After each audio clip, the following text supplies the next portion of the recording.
The House Foreign Affairs Subcommittee will come to order without objection. The chair is authorized to declare a recess of the committee at any point, and all members will have 5 days to submit statements, extraneous materials, and questions for the record, subject to the length and limitation in the rules.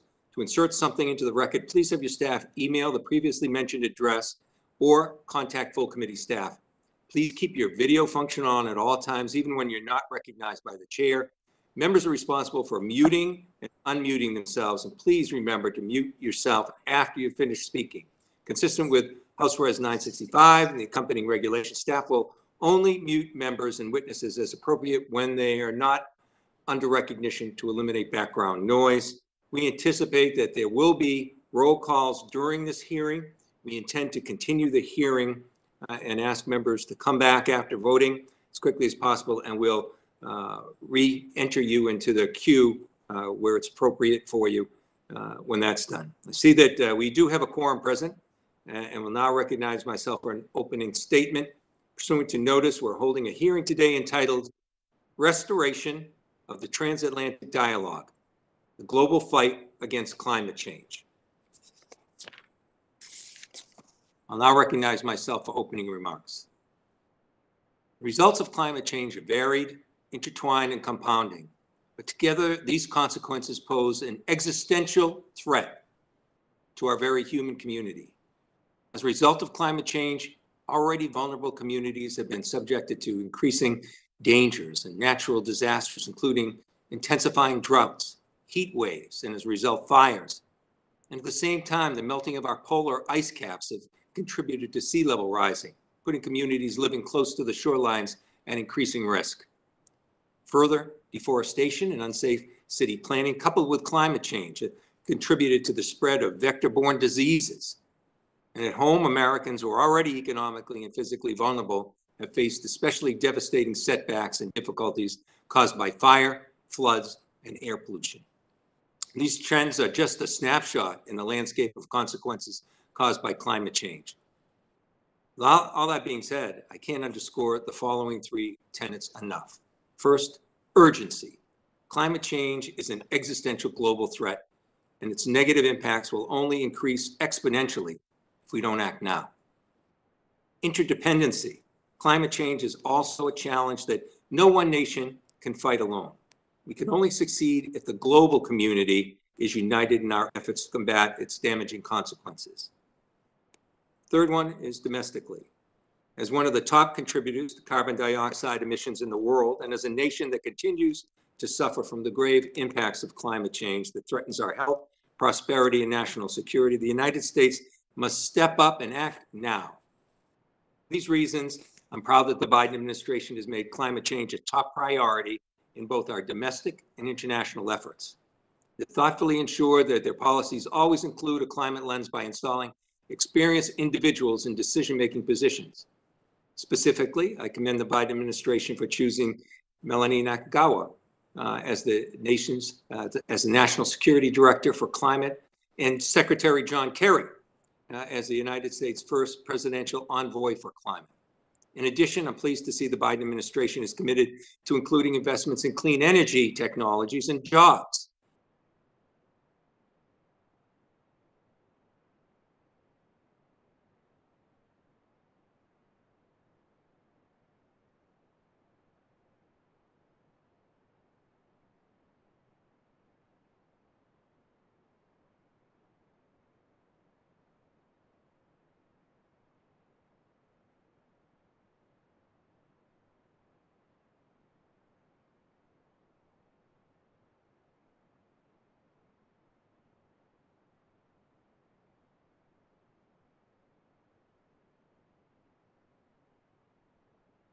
To subcommittee staff, did we lose Congressman Keating?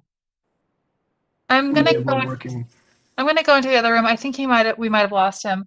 I'm so sorry. The bandwidth is being very. I can't hear him. Okay, hold on. Lee, I'm prepared to go if you need me to fill in. Otherwise, I will wait for him. Yeah, you can go ahead, Mr. Fitzpatrick. Wait, I think we got him back here. Just sending the video. Let's try. Am I back? You're back. Can you hear me? Yep, we can hear you. Where did you lose me? if you were paying attention. Just about 20 seconds ago. All right. Clean jobs. Well, look at I'll just go where I think I was praising the Biden administration and their work and selecting people like Melanie Nakagawa and Secretary Kerry to these important positions they've been assigned to. And I'm pleased that the administration is committed to include investments in clean energy, technology, jobs, and their efforts to revitalize America's infrastructure. These decisions, coupled with the immediate announcement to rejoin the Paris Climate Agreement, have signaled a serious dedication to climate action. However, U.S. engagement in climate will only succeed if we craft these efforts in concert with our transatlantic allies. That's why I'm proud to hold a hearing with testimony from high-level witnesses, including Executive Vice President for the European Green Deal, Mr. Frans Timmermans. Cooperation on climate change, particularly through the Transatlantic Partnership, is essential to achieving meaningful and long-lasting results. The Transatlantic Alliance is critical as a foundation on which our collective security and our shared prosperity must be built. Together, we have to harness the power of our transatlantic dialogue to further climate initiatives among communities. And we must realize, too, the transatlantic alliances must also harness the power of combined efforts and contribute to the global fight against climate change as an entity. That's why I'm proud that this hearing, we're also joined by Patricia Espinosa, Executive Secretary of the United Nations Framework Convention on Climate Change. With her participation in this hearing, she'll also serve as a look ahead that we'll all be having the opportunity to hear about with the 26th United Nations Climate Change Conference, commonly known as COP26. At COP26, world leaders will gather in Glasgow and recommit to and build upon strategies to combat the impacts of climate change. Thus, COP26 will be a pivotal moment, bringing parties together to accelerate action towards the goals of the Paris Climate Agreement. Finally, as members of the United States Congress, we must also ensure that U.S. engagement on climate change begins here at home. For the past several years, we in Congress have done just that and continued the efforts to combat climate change. We've hosted in this committee prominent activists, generational activists like Greta Thunberg and other witnesses that were so critical. We're pleased to be joined from my home state, the Fletcher School at Tufts, Dean Rachel Kyte, who's been a world leader in organizations as well as a Climate Action Now CEO. We've worked hard to bring the funding back home, support local efforts to mitigate the effects of global warming and sea level rise. And I'm planning on introducing climate-related legislation in the coming weeks that will help prevent crises and disasters exacerbated by climate change by enhancing the United States government's capacity to prevent, mitigate, and respond to such crises and disasters. I know in my own district, that's a coastal district, the effects of climate change, and we also sponsor the country's largest offshore wind farm that is moving ahead expeditiously. In summary, it's our responsibility as members of Congress to take action on climate change, showcase and assist those working to advance these mitigation efforts, and to engage our global alliances to collaborate on core climate goals. That's why myself and my colleagues in Congress are honored to be joined today by experts that will highlight key challenges in global climate change, and they'll be able to identify opportunities for cooperation with all our transatlantic partners. My colleagues, the United States must stand with the European Union and the United Nations to achieve impactful climate goals that will protect future generations around the globe. And I'm comforted that we have a presidential administration doing just that. President Biden said it himself during his remarks at the Munich Security Conference earlier this year. America is back. The Transatlantic Alliance is back. And we're not looking backward. We're looking forward together. With that, I'll recognize Ranking Member Mr. Fitzpatrick for his opening remarks.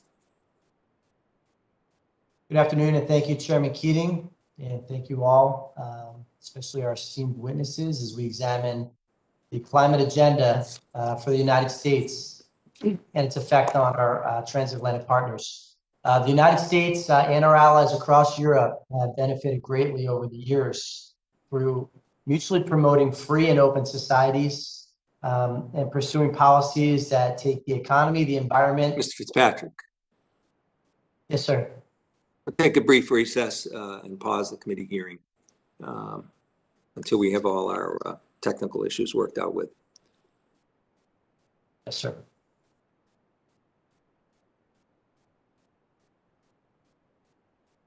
Then let me know when Mr. Fitzpatrick can go.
For his opening remarks.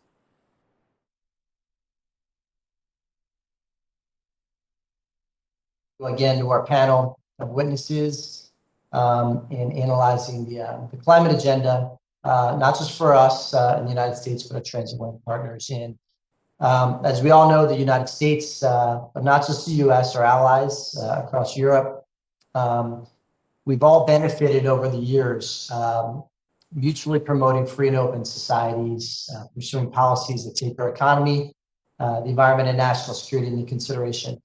In the lead up to the 26th conference of the parties to the United Nations Framework Convention on Climate Change, the United States has the opportunity to lead a global effort towards multilateral cooperation. And as was stated in President Biden's executive order on tackling the climate crisis at home and abroad, climate considerations shall be an essential element of the United States foreign policy and national security. As such, both sides of the Atlantic must realize that an emphasis on accountability must be applied to any conversation on international environmental policy. President Biden's re-entry into the Paris Agreement demonstrates the United States' willingness to make changes, but the larger international community must be willing to make changes as well and address those actors doing the most environmental harm.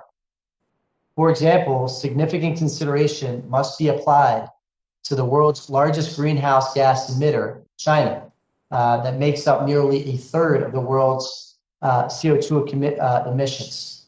China has previously been accused of underreporting and misrepresenting its emission outputs to international organizations, according to reporting by The Guardian and the New York Times. The convention should consider how to hold nations accountable who have established themselves with a poor reputation for reporting energy and environmental data after decades of inconsistencies. The United States must also pursue a strategy that acknowledges and deters foreign malign influences targeting energy markets against our allies. For example, Russia has a history of weaponizing their energy resources against neighboring states by leveraging dependencies to expand its influence and undermine regional security. President Biden has cited the Nord Stream 2 pipeline as a quote unquote bad deal for Europe during his time as vice president. Secretary Blinken has emphasized that the Biden administration is, quote, determined to do whatever we can to prevent, end quote, the completion of this project.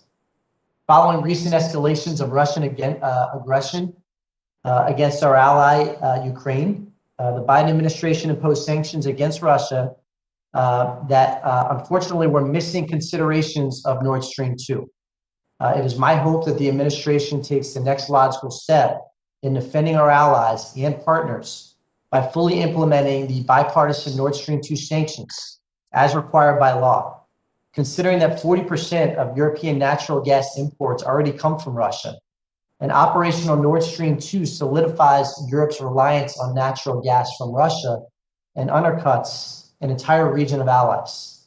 The United States must remain committed to strong transatlantic partnerships. In pursuing collaborative environmental strategies, we must not forget the geopolitical implications of those we are entering into agreements with. With that, Mr. Chairman, again, I thank the panelists, the esteemed panelists we have here. We look forward to the conversation, and I yield back the balance of my time.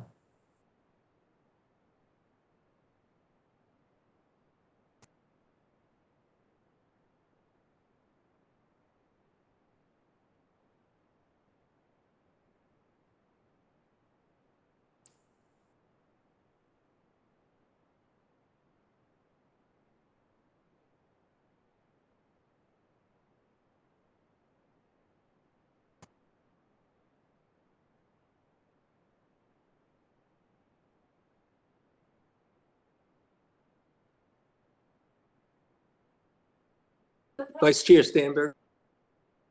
Chairman Keating, I yield back.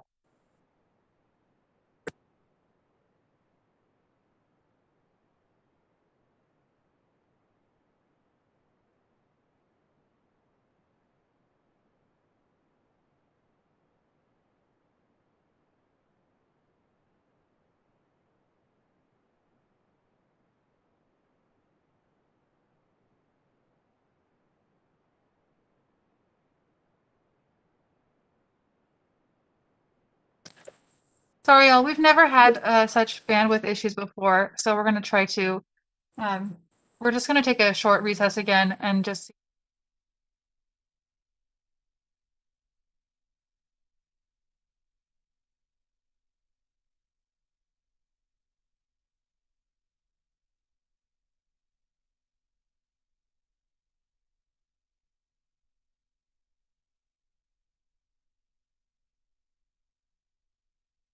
And perhaps device that I have here, my staff can help in this regard. Being here, Executive Secretary Patricia Espinosa is the Executive Secretary of the United Nations Framework Convention on Climate Change. Having served in that position since 2016, previously serving as a Minister of Foreign Affairs of Mexico, she brings more than 30 years of experience at the highest levels in international relations, specialized in climate change, global governance, sustainable development, gender equality, and protection of human rights. Executive Vice President Frans Timmermans, a grandfather and a Red Sox fan, and he's also leading the European Commission's work on the European Green Deal and its first European climate law to enshrine the 2050 climate neutrality target in EU law. He's previously served as first Vice President of the EU Commission in charge of better regulation, international institution relations, the rule of law, and the Charter of Fundamental Rights, and as the Netherlands Minister on Foreign Affairs. Dean Rachel Kyte is the Dean of the Fletcher School at Tufts University. Prior to joining Fletcher, Kyte served as a special representative of the United Nations Secretary General and Chief Executive of the Sustainable Energy for All. She previously was the World Bank Group Vice President and Special Envoy for Climate Change in the run-up to the Paris Agreement. And finally, Mr. Nicolas Loris. is the Deputy Director of the Thomas A. Rowe Institute of Economic Policy Studies, and Herbert and Joyce Morgan Fellow in Energy and Environmental Policy at the Heritage Foundation. I'll now recognize the witnesses for 5 minutes each, and without objection, your prepared written statement will be made part of the record. Executive Secretary Espinosa, you're now recognized for your opening statement. Thank you, Chairman Keating, and thanks to the members of the House Foreign Affairs Subcommittee on Europe, Energy, the Environment, and Cyber for this invitation. My remarks are accompanied by a written statement that has been submitted. I was pleased to recently join U.S. Special Presidential Envoy for Climate, John Kerry, and welcome the return of the United States to the Paris Agreement. I repeat what I said then. We look forward to the resumption of America's leadership role in efforts to address global climate change. Members, the Paris Agreement is a covenant of hope with the people of the world, backed by a global plan of action. It represents the value and necessity of multilateralism when the world needs it most. Through multilateralism, the world has dramatically reduced extreme poverty, eradicated major diseases, vaccinated against many others, and begun to repair the ozone layer. The United States, through various administrations, has been instrumental in each of these efforts. Multilateralism, at its core, is a recognition that international and domestic concerns are often intertwined. While COVID-19 is the most recent example, nothing exemplifies this dynamic more than our existential climate change crisis. Climate change recognizes no borders, reflects no political parties, and respects no ideologies. It's coming regardless. As we increasingly see in the United States and elsewhere, it's already here. The science is clear.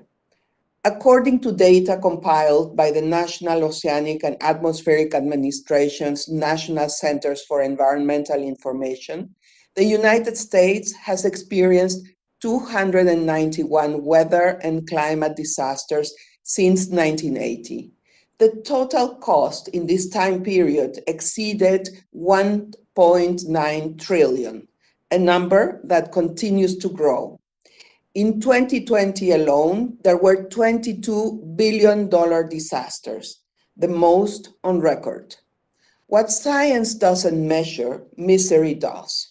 In the last 5 years, there have been 3,969 climate disaster-related deaths in the United States and more than 15,000 between 1980 and 2020. This is devastating for so many in the United States and throughout the world, especially the most vulnerable. Over the long term, climate change is a threat to humanity's very existence on this planet. Despite this, nations have not yet moved the Paris Agreement from adoption to implementation, nor have they fulfilled its commitments. The recent NDC synthesis report, which covers national climate action plans submitted by December 2020, reveals that we are far away from meeting the goal of the Paris Agreement to limit global temperature to 1.5 degrees by the end of the century. The report shows that at the current rate, nations will achieve only less than a 1% reduction in emissions by 2030 compared to 2010 levels. And the IPCC calls for that reduction to be 45% lower. To say current levels are insufficient is actually an understatement. We need stronger, more robust national climate action plans in 2021, and we need them as soon as possible, including from the United States. Members, we recognize that 2021 is the year of tough decisions, but making the tough decisions, the right decisions, could result in a dramatic turning point in human history. Tough decisions require leadership, courage, and determination. The responsibility for making them are not America's alone, but by leading the transformation towards an unprecedented era of growth, prosperity, and hope, America will benefit and thrive. This transformation can only happen if nations build forward from COVID-19 by structuring resilient, sustainable, and green post-recovery economies that are aligned with the Paris Agreement. And it must carry through to the milestone event of COP26 in November. While always important, these negotiations are now crucial. COP26 represents nothing less than a credibility test for our collective efforts to address climate change, implement the Paris Agreement, and continue building climate ambition. Progress will not be easy. To achieve good outcomes, we need a good negotiations process, and that depends on trust, leadership, and inclusivity. We look to nations such as the United States to provide both signal and example. In addition to submitting a strong NDC, nothing would signal this leadership more than ensuring developed nations fulfill their Paris Agreement pledge to mobilize $100 billion annually in funding for developing countries to support their action on mitigation and adaptation. If the finance commitment is not fulfilled, the credibility of the entire process will be undermined. This should not be seen as an act of generosity, but rather as an investment for the benefit of recipient and donors alike. Chairman Keating and subcommittee members, for all parties at COP26, the message is clear. This is the time to find the balances and compromises that can allow us all to strengthen our common efforts against the climate emergency and to unleash the full potential of the Paris Agreement. We look forward to the US being a valuable leader throughout those discussions and as we work collaboratively, multilaterally to build a clean, green, sustainable, and prosperous future. Thank you.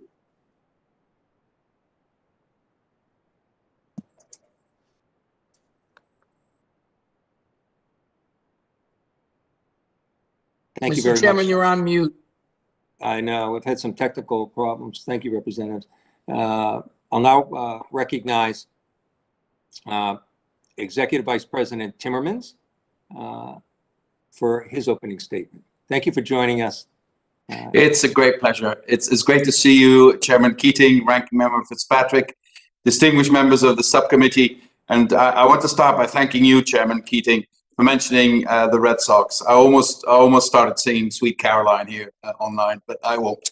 It's really a great honor and a pleasure to offer you a written statement, written testimony as a Dutchman and a European who believes in the enduring strength of our transatlantic partnership. As we are still in the midst of the fight against COVID-19, we are also challenged by other crises, the climate and biodiversity crises. Both of them are closely linked and mutually reinforce each other. And they are clearly also a result. The COVID is also a result of our failure to rebalance our relationship with our natural environment. The costs of non-action are increasing by the day. Freak storms, erratic weather patterns, floods, wildfires, and the astonishing and swift loss of species on which we are reliant for the crops that feed us. And unfortunately, there is a strong nexus between these crises and security, as we will face conflicts over water and arable lands in certain parts of the world. And yes, I am a grandfather, and the risk of our grandchildren going to war over water and food is something we really need to avoid and avert. The European Green Deal is our answer, a modern growth strategy encompassing everything from our mobility, our built environment, our energy production and consumption, our agriculture, our international trade, and our taxonomy. We pledged to become climate neutral by 2050. And in December 2020, European leaders committed to a new 2030 target of at least 55% emissions reductions compared to 1990.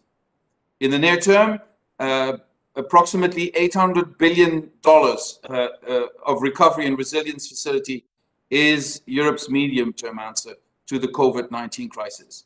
And the centerpiece of the Next Generation EU, which is our EU Recovery Fund, 30% of the approximately $2 trillion of the EU budget for the next 7 years are to be earmarked for climate action. And 100% of our budget should do no significant harm, should never go in a different direction. A comprehensive legislative package will be proposed in June to meet this enhanced goal. In short, there are 12 proposals in the pipeline to bolster existing policies and regulations, strengthen targets, and shift incentives towards sustainable practices, in particular with regard to our emissions cap and trade system, with regard to increasing our natural carbon sinks by protecting and restoring our forests. Our forests are in a really bad shape, to our energy production in terms of more renewables and differentiated energy taxation, and with regard to even higher emission standards for our cars and vans, and an extended charging infrastructure across the European continent. While we green and decarbonize our economy, we also have to ensure that we prevent so-called carbon leakage. That is why we are drafting a carbon border adjustment mechanism designed to address the risk which, if unchecked, could lead to an increase of emissions globally. Ideally, and preferably, if every country would fulfill its Paris commitments, it would never have to be used. I've laid out this Fit for 55 package in more detail in my written testimony, and I'm happy to exchange views with you today. This transition will be just, or there just will be no transition. This must be our guiding principle.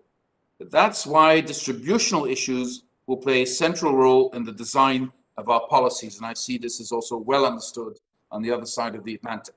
We are not telling people to go live in cold caves and munch on grass. Ours is a positive proposition, one of cleaner air and water, lower energy bills, and a food with less pesticides.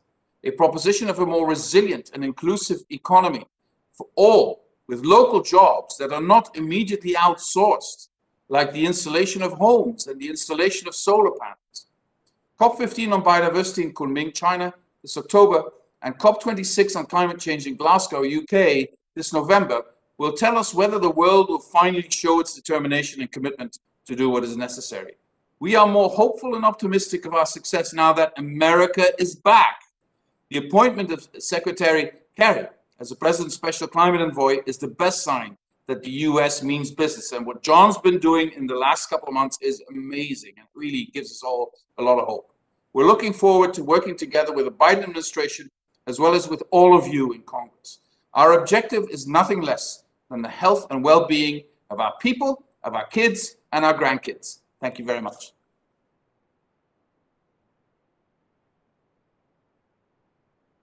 Thank you very much, and both to Ms. Espinosa and to you, Mr. Timmermans. I spoke with Secretary Kerry just an hour ago. I told him of this hearing, and he wanted me to personally extend his best wishes and his thankfulness for your cooperation. Now, it's my pleasure to recognize Dean Kyte for her opening statement. Thank you very much, Mr. Chairman, Congressman Keating, to Ranking Minority Member and members of the committee. Thank you for this opportunity to testify today on the restoration of the transatlantic dialogue in what is a critical year for the world and for climate-related diplomacy. I provided a written testimony and would like to make two key points in this oral statement. First, that the United States and Europe should jointly develop the new norms for the deep decarbonisation of the economic system through manipulation of the financial and economic rules that we have lived under for the last few years to make it fit for purpose for this decarbonisation. Secondly, that the United States and Europe should deepen their cooperation to support others to make the transformation necessary to achieve zero net carbon and to build more inclusive economies.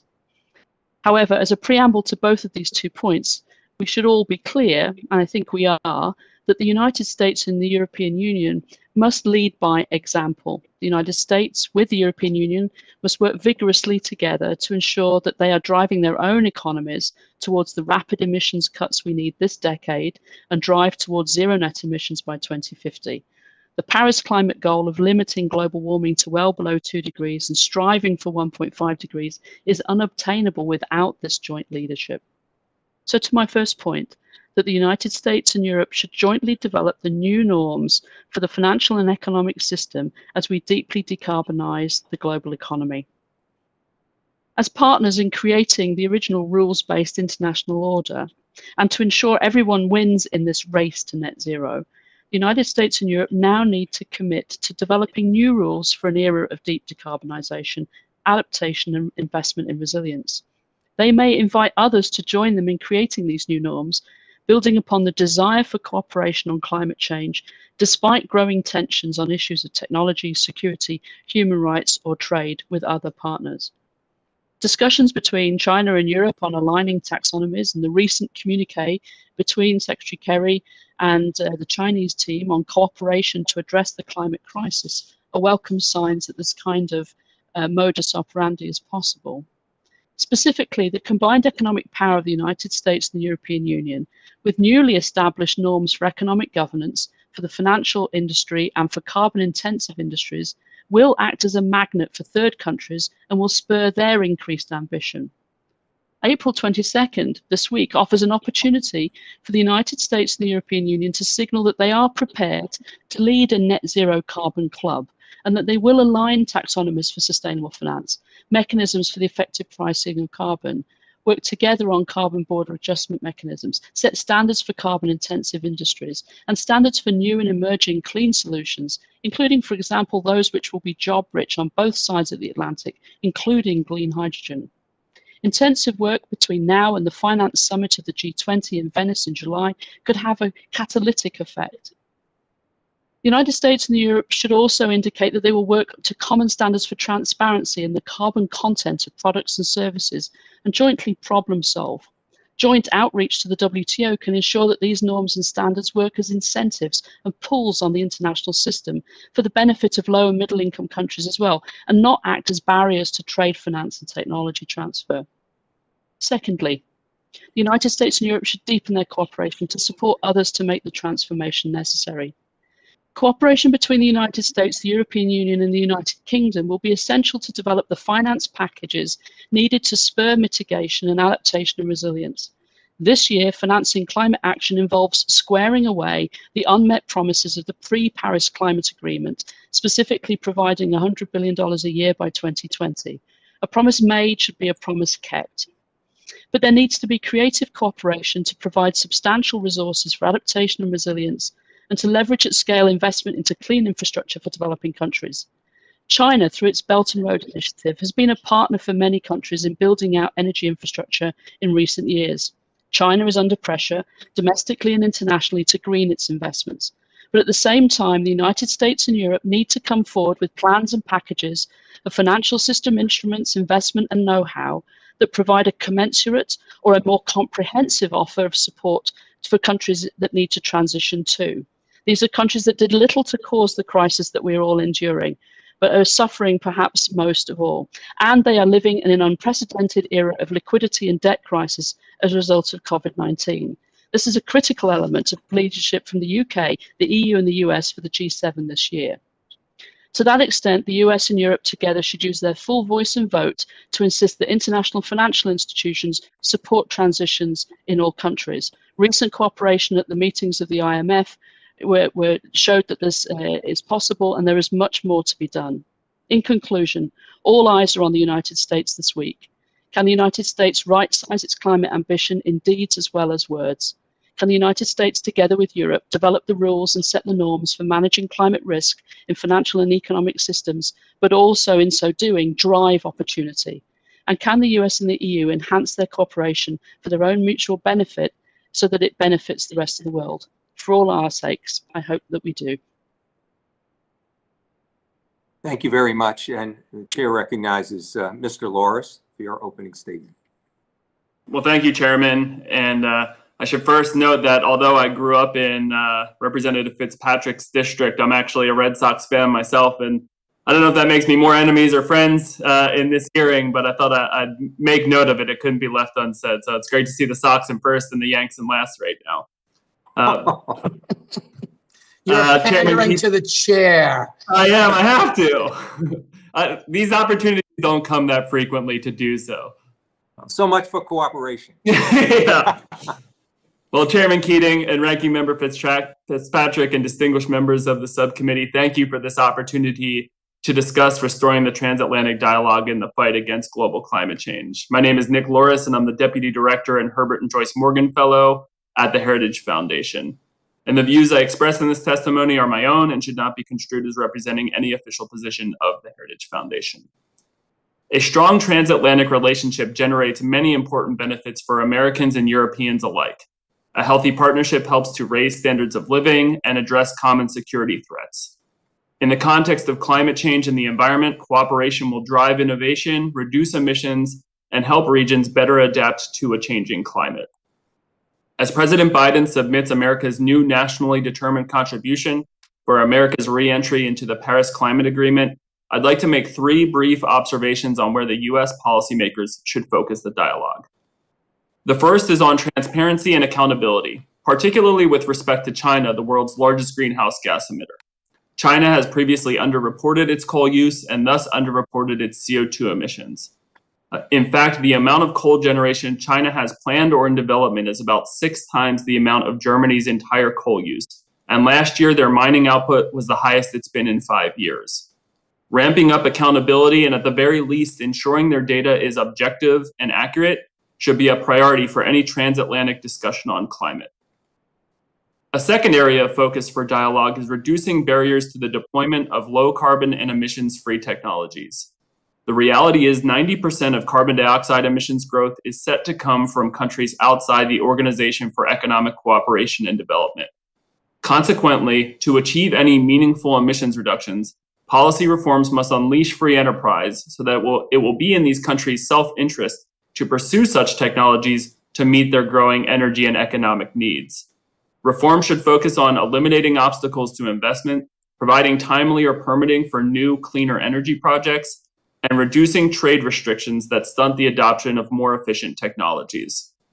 For instance, policymakers in the US and Europe can expand market-driven peaceful uses of emissions-free nuclear power.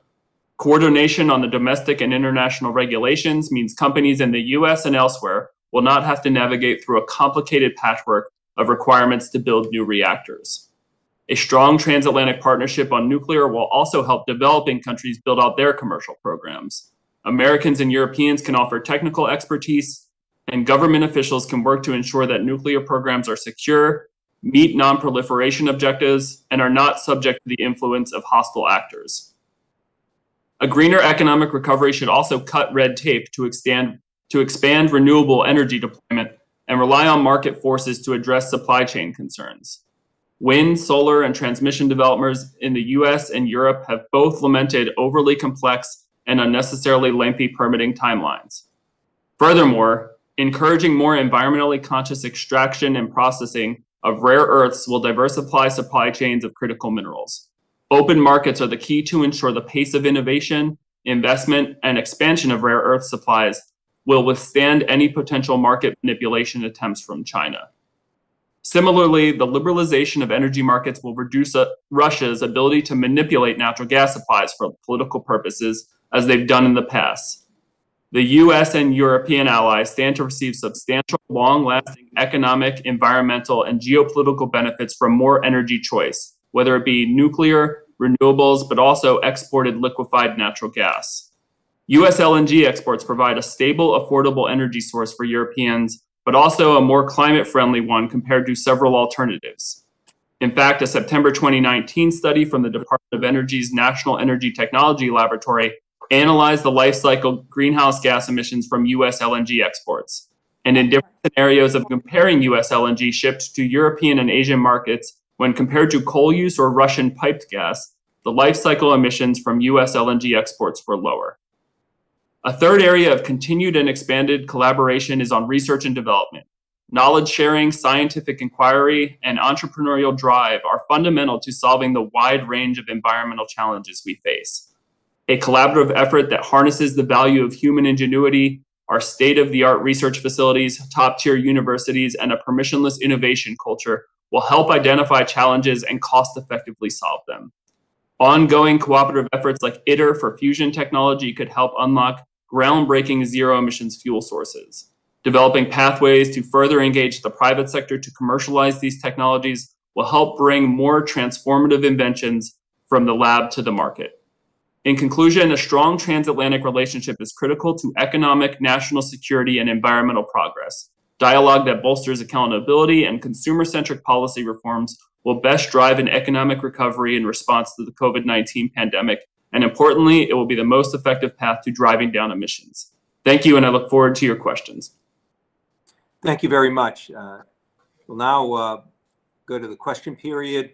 Because of the scheduling conflicts that we all are going through, I'm going to first recognize the ranking member for 5 minutes for his questions, then go to myself and the vice chair of the committee, and then go on the regular pattern back and forth. So I recognize the ranking member, Mr. Fitzpatrick, for 5 minutes. Thank you, Mr. Chairman, for yielding. I appreciate it. 2 questions, both directed to Mr. Loris. Mr. Loris, welcome. Good to see you. I have 1 question regarding China and the second regarding Nord Stream 2. Pertaining to China, just looking to get your perspective on why it's so vital that we ensure that there are effective accountability mechanisms in place to certify that countries like the People's Republic of China are following through on their climate commitments. Yeah, without any verification for what China's doing or not doing, really a lot of the climate goals will not be met. In fact, Secretary mentioned this a few years ago when he was first negotiating the Paris Climate Agreement, and effectively said that even if everyone in the developed world, biked to work and stopped emitting all greenhouse gas emissions, all of the policies, whether they be free market or more on the mandates, subsidies, and regulation sides, would be climatically meaningless because the growth of emissions from China is going to continue to develop.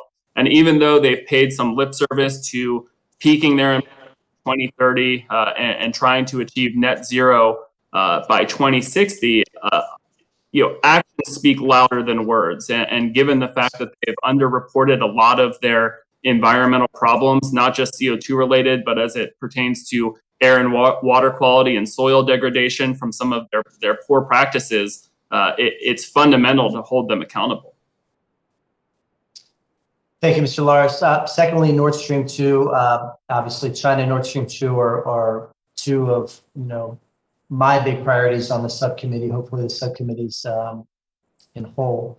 Regarding Nord Stream 2, why do you believe it's, if you do believe that it's vital for the Biden administration to fully implement congressionally mandated sanctions applicable to the Nord Stream 2 pipeline? And second, do you believe these sanctions could have any decarbonization byproducts?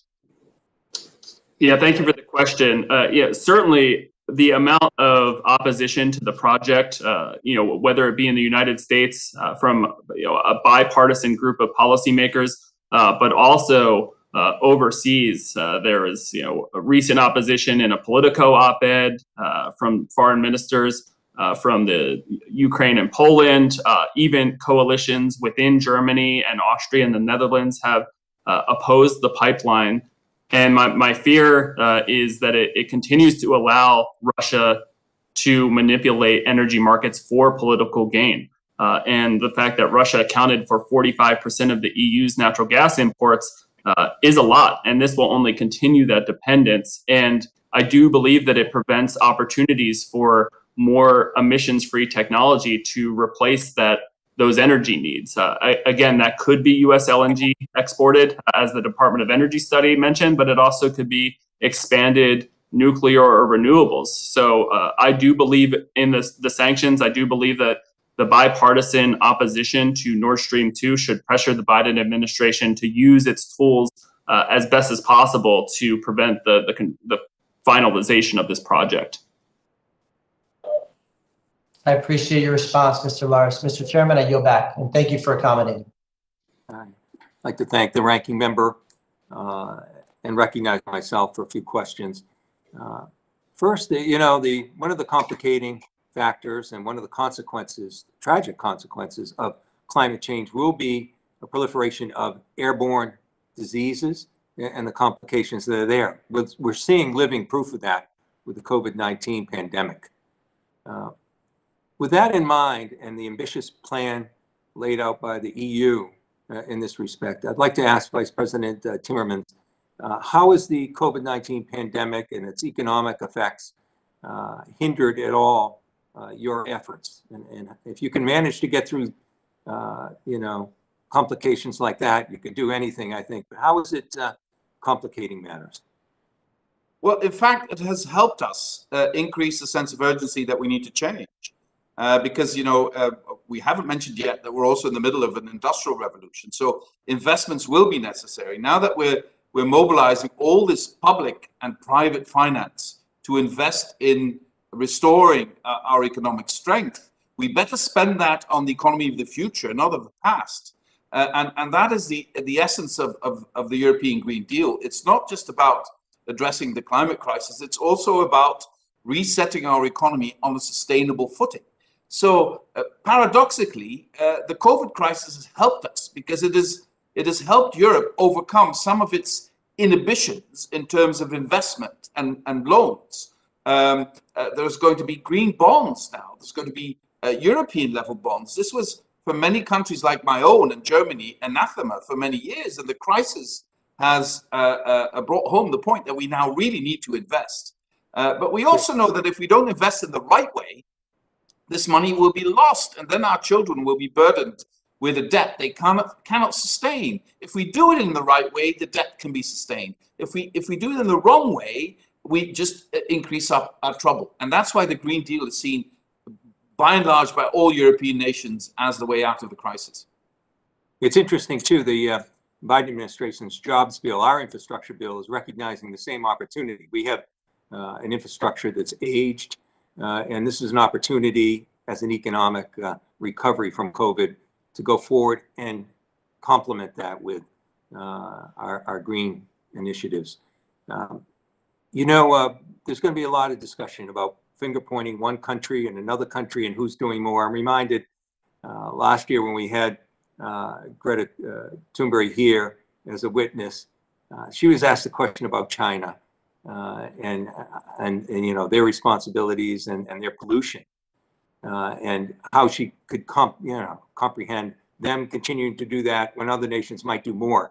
And it was interesting with the response. She said that she'd like to offer another perspective. She said, I'm from Sweden, a small country, and they have the same argument there.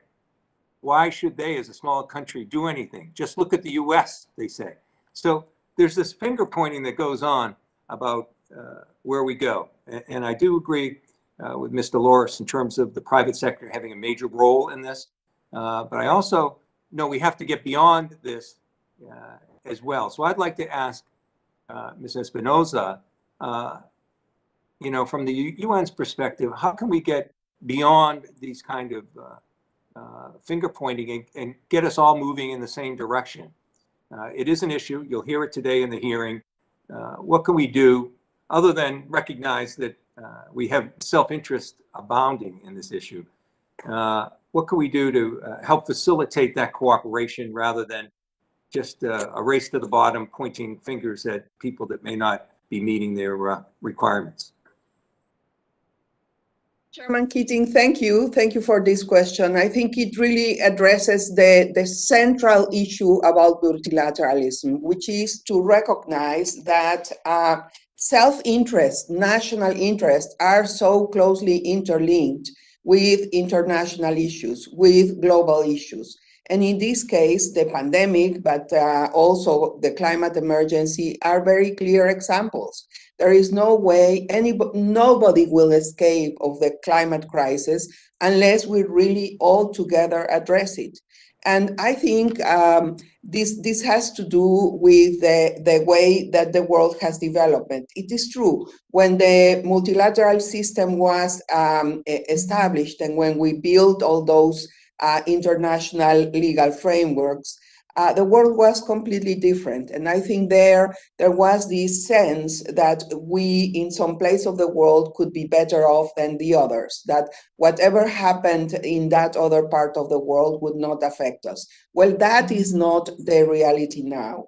And I think this needs to be fully acknowledged, needs to be translated into policies that really take this into account. So leading a process of transformation that is global is not in somebody else's interest, is in my own interest. And that really it doesn't matter whether you are a big country, you're a small country.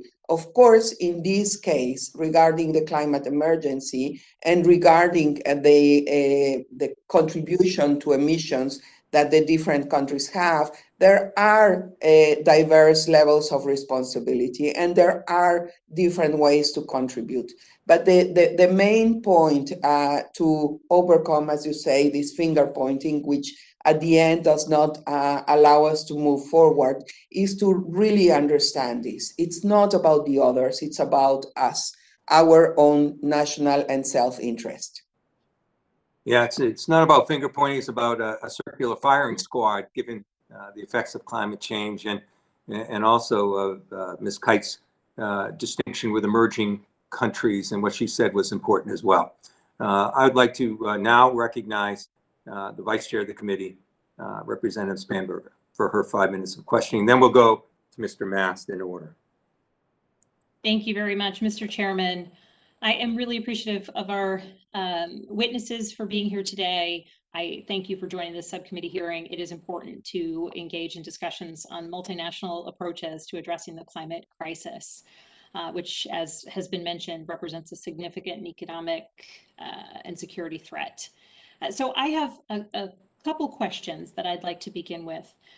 In addition to serving on the House Foreign Affairs Committee, I serve on the House Agriculture Committee, and I chair the Subcommittee on Conservation and Forestry. So I've been particularly focused in that role on bringing farmers and producers to the table and expanding efforts to mitigate and adapt to climate change via agriculture through voluntary incentive-based programs that ultimately do help improve resiliency and profits for our farmers and producers while also combating climate change.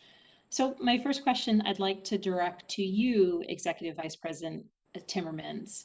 I'm curious, what lessons have the European Commission and EU member countries learned in their work in the area of sustainable agriculture? And have any particular policies or initiatives been particularly successful in improving climate and economic outcomes? And if so, could you speak a little bit to those programs? Well, I have to admit that this is one of the areas where the challenge might be the biggest, because like in the US, our farming communities are very often set in their ways and fear change because they feel that change would lead to lesser incomes or less future prospects for their kids. But since we now come to understand that although agriculture is not really responsible for a lot of emissions, slightly over 10%, it is responsible for an incredible amount of loss of biodiversity. And we need to address that. And we also need to make sure that there is a benefit in being carbon farmers as well. So we need 75% of our forests are in bad shape in Europe. So what we need to do is increase the health of our forests. We need to engage with the agricultural community so that we diminish very quickly the use of pesticides, the use of fertilizers, the use of medication in animal husbandry.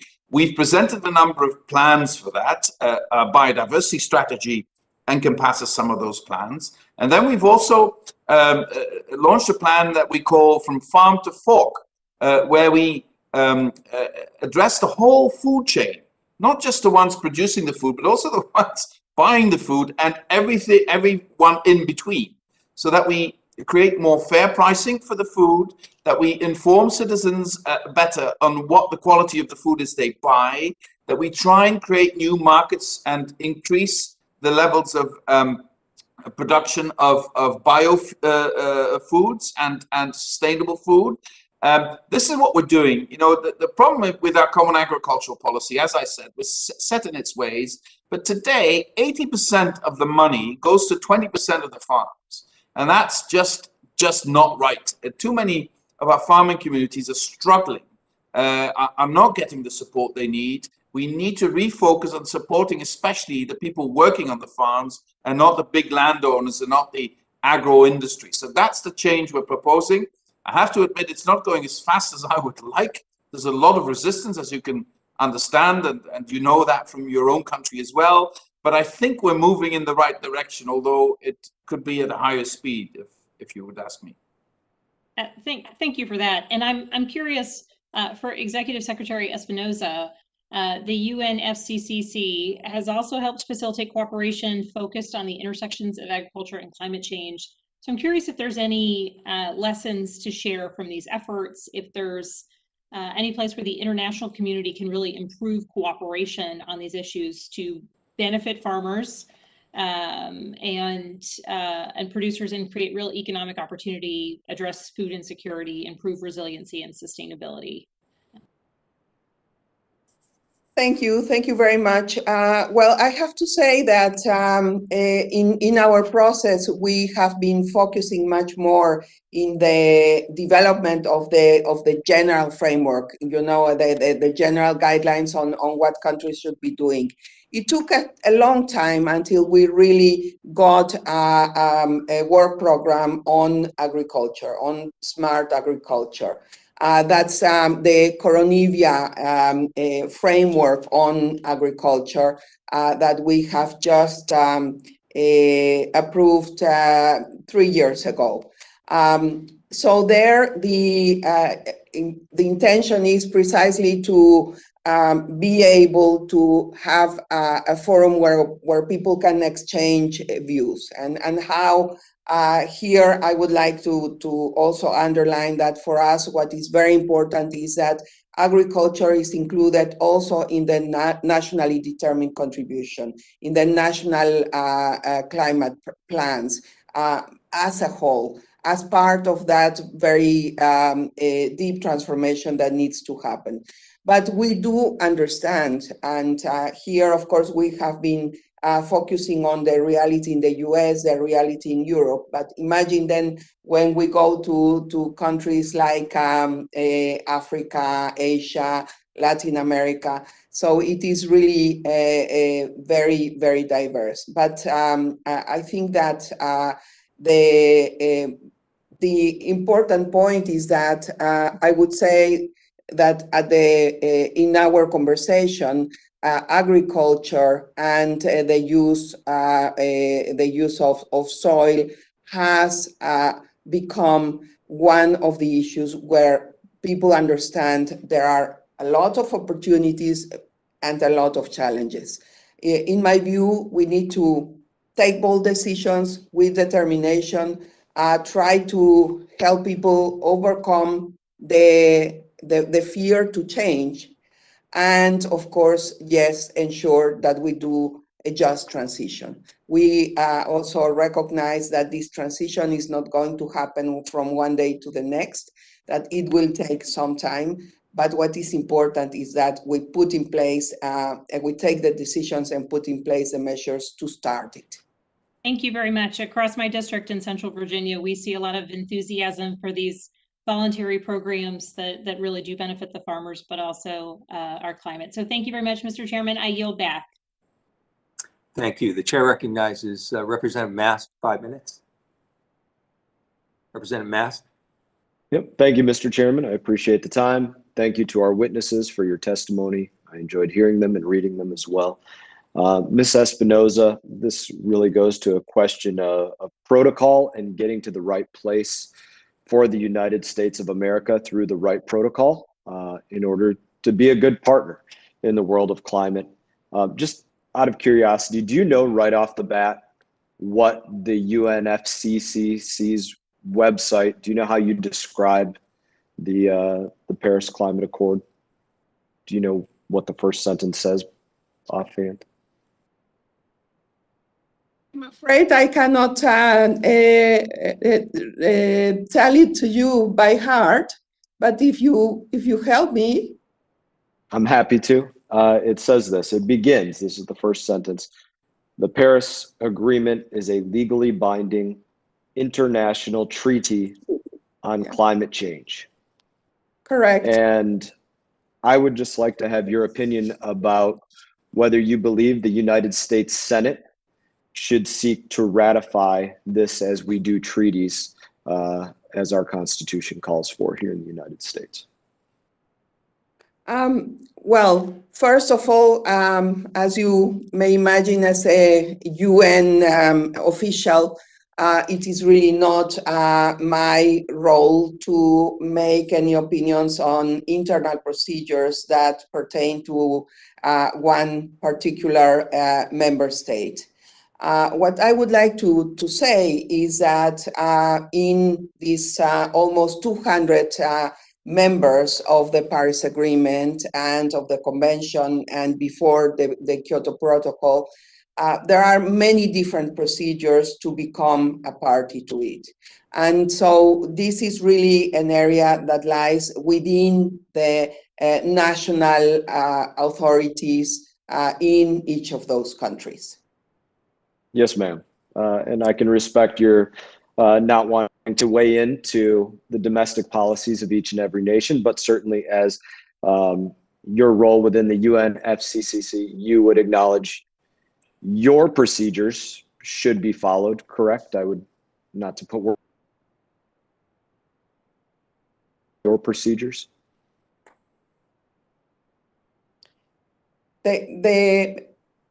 On our side, I missed you a little bit because the communication was a bit cut out, but let me say— It's simply to say, ma'am, it's important that we follow our own procedures. You follow your procedures within the UN. It's important that we follow our procedures within the US. We can agree on that. First one. Yes, ma'am. Yes. I know we're having bad connectivity issues on this particular hearing, but you would agree? Yes, I think everyone has to follow the procedures that are established. Thank you, ma'am. That's really, I think there's a lot to talk about in this, and there has been since it was undertaken by President Obama, since it was withdrawn by President Trump, and since re-entered by President Biden. And it is exactly for that reason that I believe it's important for us as a nation to go through our proper channels for something so weighty as this particular treaty, again, as specifically outlined in video and on the very first sentence of your website.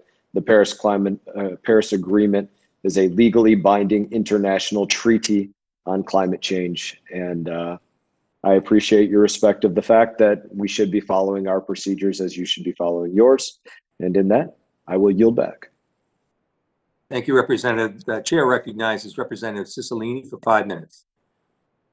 Thank you, Chairman Keating and Ranking Member Fitzpatrick, for having this really important hearing. And thank you to our witnesses for your really important testimony.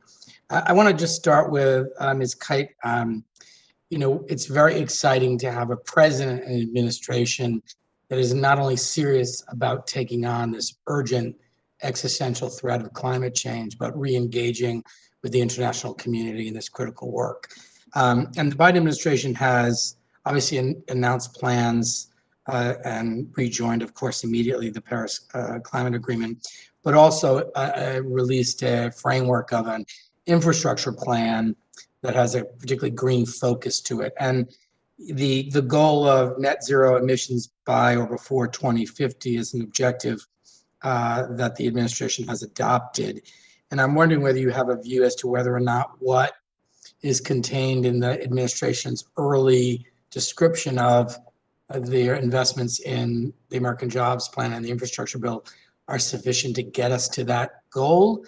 And if not, what additional measures you think we should be thinking about in order to achieve net zero emissions by 2050? Well, thank you very much for the question. I mean, obviously, how it all adds up to being on the trajectory for net zero emissions is something that I expect that we will see much more of in the plan to be released later this week. But everything is pushing in the right direction. And I think there was a widespread a view that there was extremely, the infrastructure plan, the jobs plan are extremely comprehensive. And so I think the question is, this is really, as the front page of Time magazine that this week says, you know, climate change is everything. So every piece of the system needs to be refurbished or reinvented. So this means so not only developing the cars, the trucks, the buses, that will run on zero emissions fuels, but then the infrastructure that we need in order for those to be accessible to everybody. The deep refurbishment of the built environment, but then also obviously new building methods, new materials, new tools. The energy infrastructure, which you've worked so hard on, and others, and not only building out offshore wind, but then building the capacity to develop green hydrogen, green ammonia, then using that for shipping and for transportation. And so you start to see that this builds. And I think what's also clear then is in the work of Secretary Yellen, the work of the SEC and the work of the Federal Reserve, linking up to international efforts to look at how the financial sector can spur this even faster, that's when you start to get exponential progress. So it's one thing for the United States to pursue its plan. It's another thing for the European Union and Europe to pursue its plans and other parts of the world. But can we find a way to really drive this so that we pick up a lot of pace and momentum? And I think that's where the setting of the standards, agreeing what is green hydrogen, so that those funds and traders across the Atlantic have an understanding that what's considered green in the United States is also considered green in Europe. This will allow things to go faster. And so I think that standard setting. I'm going to try to get in one more question. So thank you.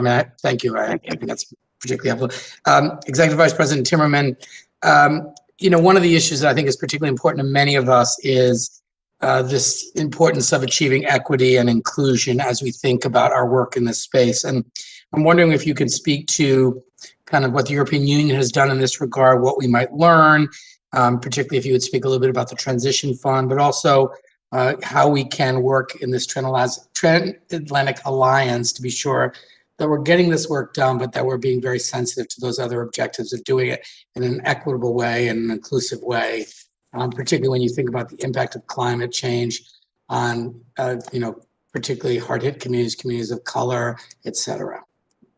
Well, it's clear that if you combine the challenge of climate change with the Industrial Revolution, if you don't steer that, if you don't control that, if you don't mitigate that, if you don't organize just transition, you will have a small group of extremely successful people and a large group of people who will lose out. And if people think they will be losing out, they'll stop the whole process. So if we want this transformational era to be successful, it has to be successful for everyone. To do that, we have to have special plans, for instance, to restructure 30 coal mining regions we still have in the European Union. So we have to make sure that, because coal has no future whatsoever, that when you stop mining coal there, you then make sure there are alternatives. I'm from a coal mining region myself. The last coal mine that was closed in my region is half a century ago, and still my hometown suffering half a century later because we made mistakes in the policies to restructure these economic monocultures. But we have a huge opportunity now. Hydrogen was mentioned. There are other industrial constructions that could really profit from the infrastructure already present in coal mining regions was mentioned. But then for people to take these jobs, you need to reskill them. You need to bring new skills. You need to have the right social policies so that they don't fall into a poverty trap. You have to make sure that there's no energy poverty. You have to make sure that they can find affordable housing. These are the big things we have to put in place. Not just because it's just, also because if you don't make it just, it will just not happen. And because then people will just stop it from happening because they only fear loss and they don't see the opportunity. That's why what I see from as an outsider, as the core element of what President Biden is doing, he's giving opportunity to millions and millions of Americans who didn't see the opportunity before. Thank you so much. I yield back, Mr. Chairman. Thank you, Representative. Chair recognizes Representative Pfluger for 5 minutes. Representative Pfluger. Thank you, Mr. Chairman, and I appreciate the panelists. When I think about security, national security, what comes to mind is energy security, and I think Mr. Timmermans just said it correctly. Is that we have to make sure that there is no energy poverty in this world, and it's exceedingly important that we take advantage of affordable, reliable energy. And affordable, reliable energy over the past decade, 10 years, has raised 1 billion people out of poverty across the globe. Many of these have never experienced energy from clean burning sources like liquid natural gas before. And it's something that their quality of life has been raised because of the revolution that we have in this country right here. And so I'd like to ask a couple of questions. It was said, you just mentioned that coal has no future. And I'd have to ask you, Mr. Timmermans, how many coal plants is China building right now, currently? I know that China is still massively investing in coal, but indications are that Chinese policy, especially in terms of investment in coal capacity outside of China, is changing. That would be a momentous change if Xi Jinping could come to the world and say, we're no longer going to invest in coal. But now they're massively still investing in coal because of the huge need of... And I'm going to reclaim just a little bit of time because it was a very pointed question. That they're building 300 coal plants right now. And I'd like to ask the question to Ms. Kyte, or to anyone on the panel, is China joining the Paris Climate Accords? So I think the question of China's coal capacity is that they indeed... Ms. Kyte, is China going to join the Paris Climate Accords? China is a party to the Paris Climate Accords, and in its nationally determined contribution and in its 14th five-year plan, it indicates that it wishes to try to reach net zero emissions by 2060. And I think that all of the diplomacy and the conversation between the EU and China, and between the United States and China, is about when emissions will peak and exactly when coal will be exited, both overseas and at home. I think the question is, there are enormous numbers of coal in the pipeline, and the IEA report from this morning shows that, in fact, emissions have risen, and a large part of that is coal emissions from China. And so this is absolutely essential. I think the real question is the financeability of some of these coal projects. And Ms. Kyte, I'm going to go ahead and reclaim some of my time. I appreciate the expanded answer there. Certainly, sir. Thank you. The most important thing that we as a country can look at is over the last 2 decades, we have lowered our emissions in this country to record levels, something that the Paris Climate Accords could never have actually gotten to without the private industry's help in more efficient engines and better ways of producing energy and affordable, reliable, clean energy like LNG and other forms. And as we look at the demand for electricity around the world increasing by 50% over the next 15 years, I'm going to ask, where is that electricity going to come from? Because in my district, we have more wind energy than the entire state of California. That's one congressional district. However, it's not reliable. It doesn't do what we need it to do at the times that you need it the most, when the wind doesn't blow. And we just saw that in the middle of a very severe winter storm. Today, I am introducing the LNG Expansion Act, which seeks to allow the United States to continue to export liquid natural gas around the world, to get it to places who need it the most, who haven't had access to forms of fuel that are affordable and reliable. The number one question I get from ambassadors around the world that are looking for energy security to overcome energy poverty is, how can we get more LNG? How can we get more reliable energy from the United States? And so I would ask, as we look at this, where is the electricity going to come from to power our electric cars? Is it going to be 100% wind? And the answer to that is no, it's not. It's going to come from affordable, reliable energy sources that we have proven over time meet demand. It's an all of the above approach. It's wind, it's solar, it's LNG, it's fossil fuels. And China, the biggest criminal of all on harmful emissions in this world, should not be given a free pass while we tie ourselves to some unattainable goal that we've already, by the way, met and done a world of difference on in meeting those reduced emission standards. So I would ask everyone on the call to look at what we're doing and what we have done as an industry to provide that affordable, reliable energy and to raise 1 billion people out of poverty. With that, Mr. Chairman, I yield back. Thank you, Representative. The chair recognizes Representative Titus for 5 minutes. Thank you, Mr. Chairman. I'd like to go back to Mr.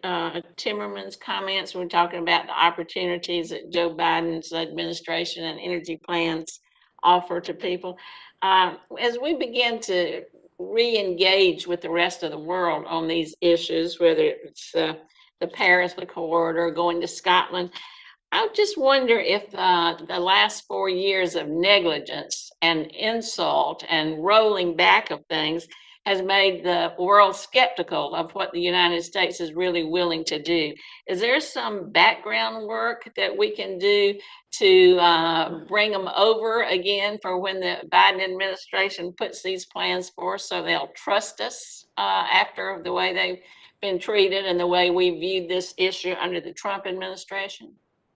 Well, we've had some rough patches over the last 4 years in our transatlantic relations, but there's no relationship that's stronger anywhere in the world than the transatlantic relationship, and that hasn't fundamentally changed over the last 4 years. We had some disagreements, sometimes even strong disagreements, but the basics haven't changed. And now with the administration committing to some of the things that we hold dear, and also such a clear commitment also to the to NATO and the Transatlantic Alliance, everybody's happy in Europe. Everybody welcomes us in Europe. So there's no hard feelings. And by the way, on the climate issue, even though at the federal level, the United States was sort of rogue or absent in the last 4 years, on the state level, and especially in private business, so much was happening that the US didn't really lose pace internally. And that, of course, helps to create a positive momentum also internationally, because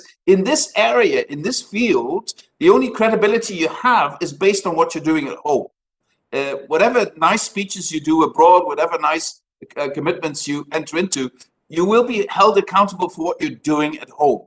And in that sense, because of what states have been doing, cities have been doing, what the private sector has been doing, including the energy sector, the United States has not really lost a lot of distance vis-a-vis other parts of the world. Well, that is reassuring. I'm glad some people in the states were able to make up for the lack of leadership at the federal level. So moving forward, things should be working nicely under this new administration. So thank you for saying that. I would like to ask Secretary Espinosa a question. In your testimony, you talk about the number of climate disaster related deaths. You say that there were 4,000 in the last 5 years, and that's over 1,000 more than in the entire 1980s. I suspect if you included famine and disasters beyond just immediate kinds of experiences or incidences, that number would even be higher. And it seems that the most vulnerable are the ones who are suffering the most, like intense storms, for example.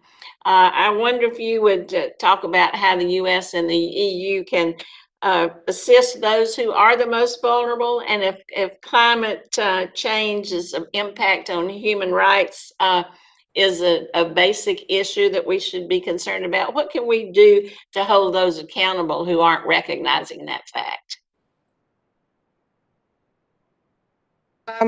First of all, regarding how countries, those more vulnerable, can be helped, I think that the point about investing and financing of adaptation and resilience building is very critical. And this is because this is also the area where we see a lack of financial flows precisely for those countries that are more vulnerable.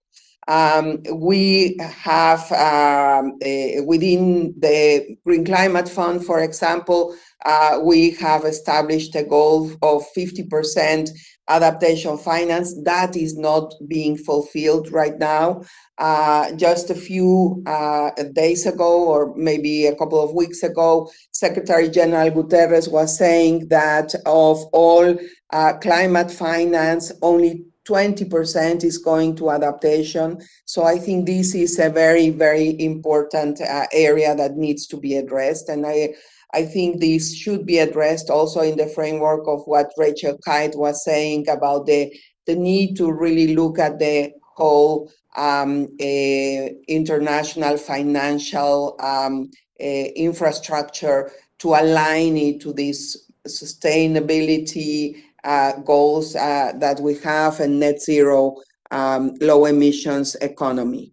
Regarding human rights, we have within our process, we have for the time being focused much more on women as particularly vulnerable to the effects of climate change. As we know, women are in so many places the providers of food, the providers of water for the family. So if there is a drought, that means women really enduring long distances to get water, to try to produce some food. And also in terms of health-related issues that are also closely related to climate change.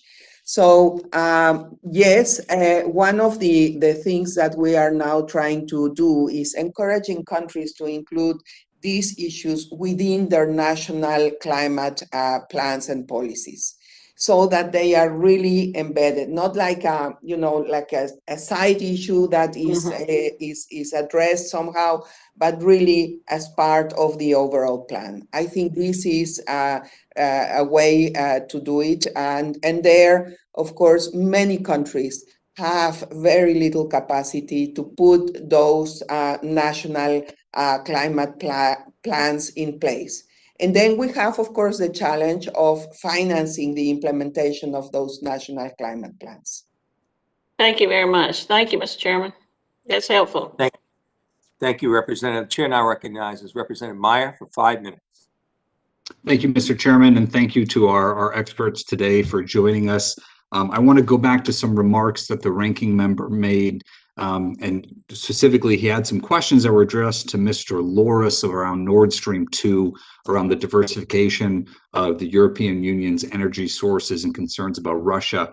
I want to touch on that, but I'll be directing my questions towards Mr. Timmermans. But I'm mindful of the fact that the United States has seen double-digit declines over the past 2 decades in our carbon emissions, largely driven by a coal to gas switch in our energy generation. I know in some corners it's popular to attack fracking, despite the fact that natural gas has been very beneficial in being a strong transition energy source for the U.S. and potentially a long-term on-demand baseload generating source that's lower emissions than some of its alternatives, such as coal. But I'm also mindful that as we look to Nord Stream 2 coming online, and the significant increase that it would represent in EU natural gas imports, I think it's already Russia accounting for over 40%, and that figure will undoubtedly go much higher. At a time when Alexei Navalny is dying in essentially a gulag in Siberia, where in Czechia just earlier this week, Russian intelligence agents were held responsible for a 2014 destruction of an ammunition depot that killed 2 citizens, where their malign activities throughout the European Union, including poisoning and killing with chemical weapons, not only dissidents, but also European Union citizens.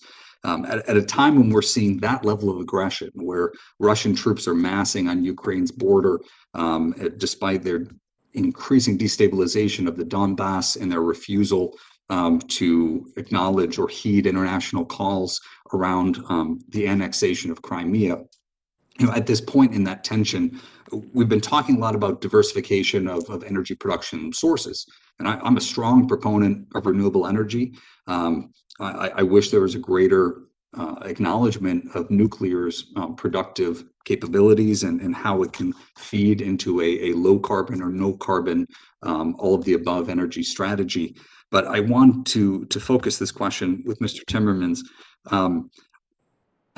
How do you mitigate the concerns of not the diversification of production type, but that strong concentration of origin of that natural gas from Russia, and what that may do to just give Vladimir Putin a tremendous leverage over the European Union? Well, first of all, specifically on Nord Stream 2, the European Commission has this position that we don't need Nord Stream 2 for our energy security in the European Union. So that, let me be very clear on that. It was a commercial decision. It was a political decision, mainly in Germany. But as far as we're concerned, it was not a necessary addition to our energy mix. Secondly, we have been diversifying our energy resourcing tremendously and massively investing in renewable energy. So we will be using in certain member states where coal is still predominant and wood is burnt for heating, we will be using natural gas as a transitional energy carrier, but that will disappear in the future. Green hydrogen will play an incredibly important role generated. Offshore wind is taking off at a rate that is incredible. It's becoming cheaper and cheaper, and it really is an investment opportunity. We don't need any subsidies for that anymore. Solar is going in the same direction. Having said all that, our relationship with Russia is extremely complicated. And Russia, I served in Russia for quite some years. I speak Russian. I was trained to understand the country as a soldier. And I was foreign minister of my country when MH17 was shot down. So I have some experience with dealing with that very complicated country. And I have no illusions about it, no illusions whatsoever. But if you look at the interest of the Transatlantic Alliance, an unstable Russia is a bigger threat to us than a slightly more stable Russia. And for the foreseeable future, they will depend on their energy exports. They will depend on us more than we will depend on them. So I would like to invite you to think about this relationship as it develops, that I think the dependency of the Russians on us will increase because they will need to sell us their gas because they don't want to depend on China.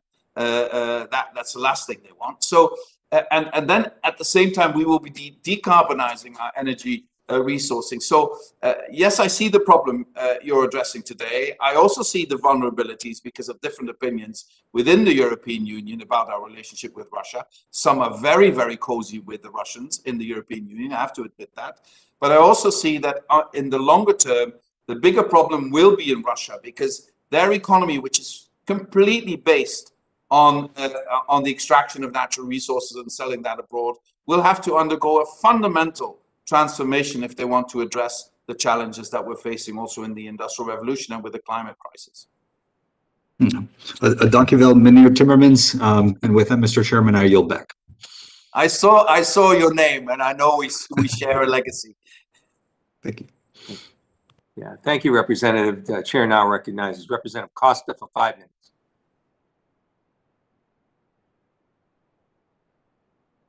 I think you're on mute, Representative.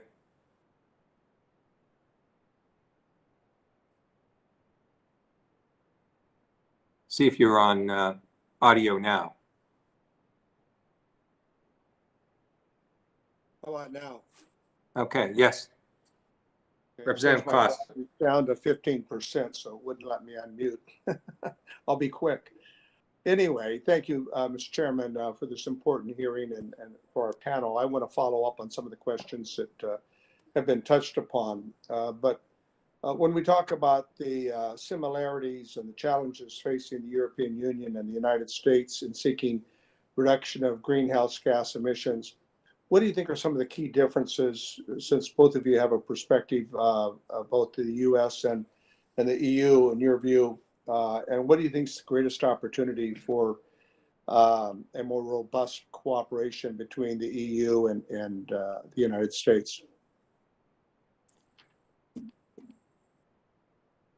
Are you asking me that question? Because I suppose you're asking me the question.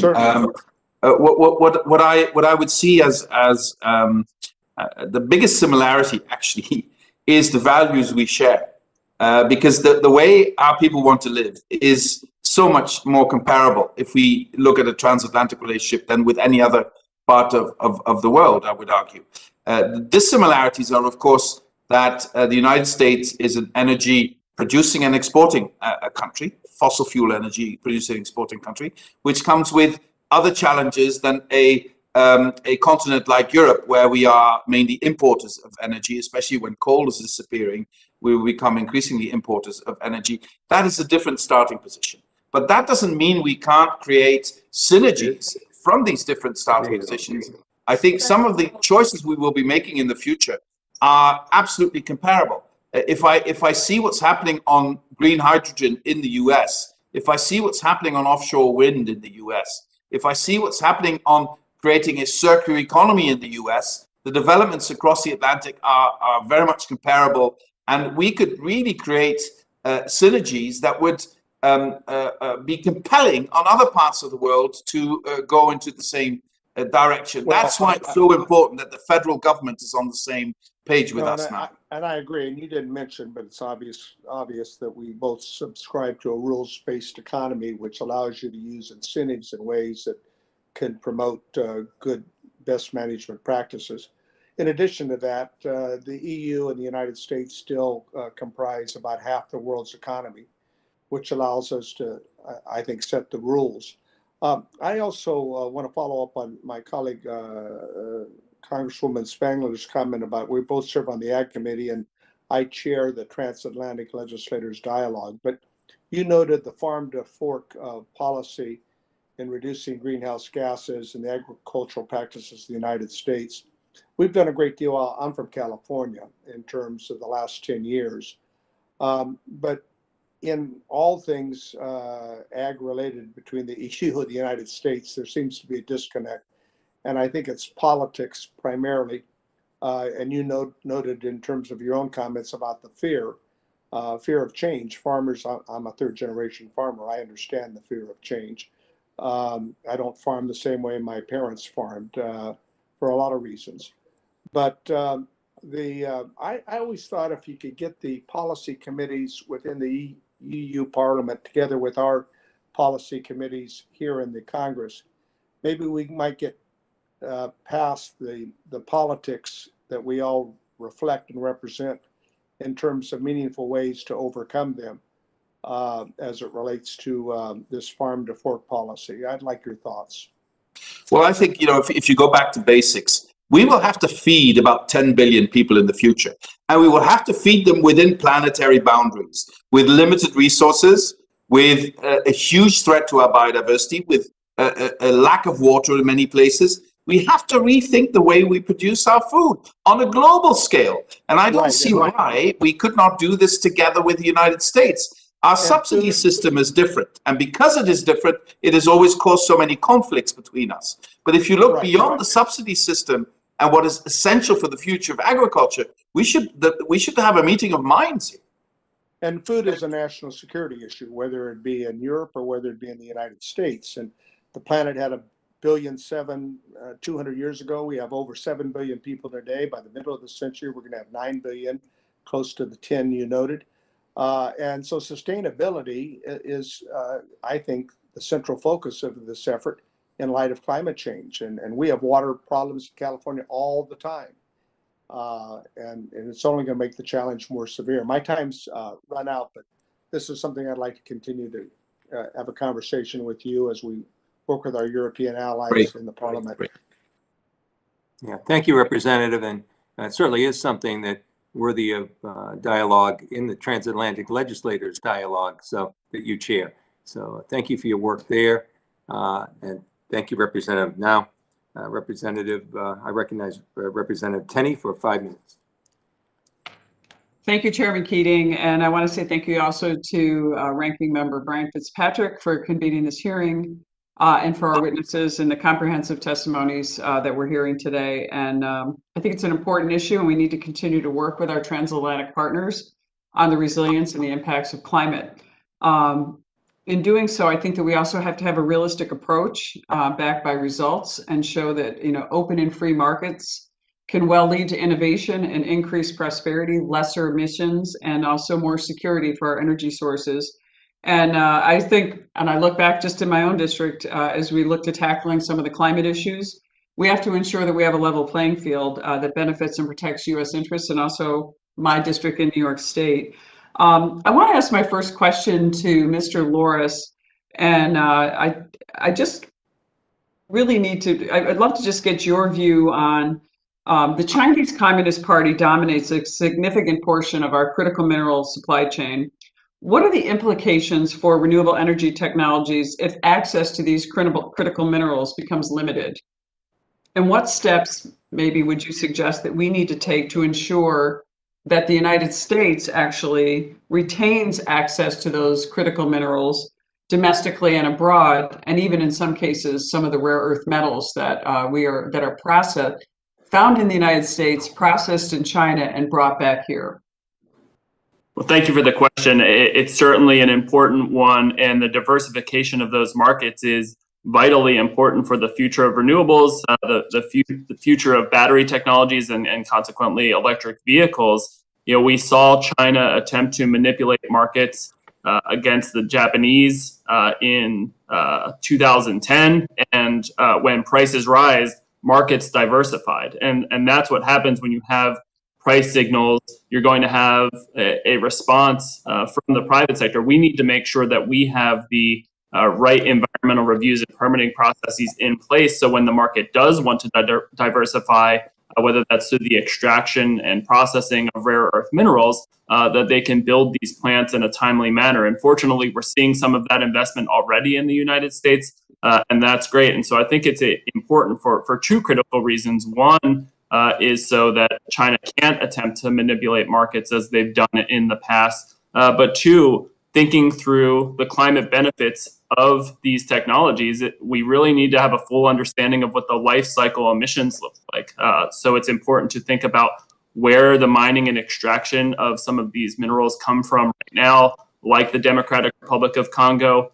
So when we're thinking through what are the emissions benefits of these technologies, the full process matters, and the full life cycle of greenhouse gas emissions matters. And the more that we can have those processes from a mining standpoint, but also from a processing standpoint in countries that have human health and public safety standards and environmental standards that are more like the United States and European countries, the better off we're going to be both economically and environmentally.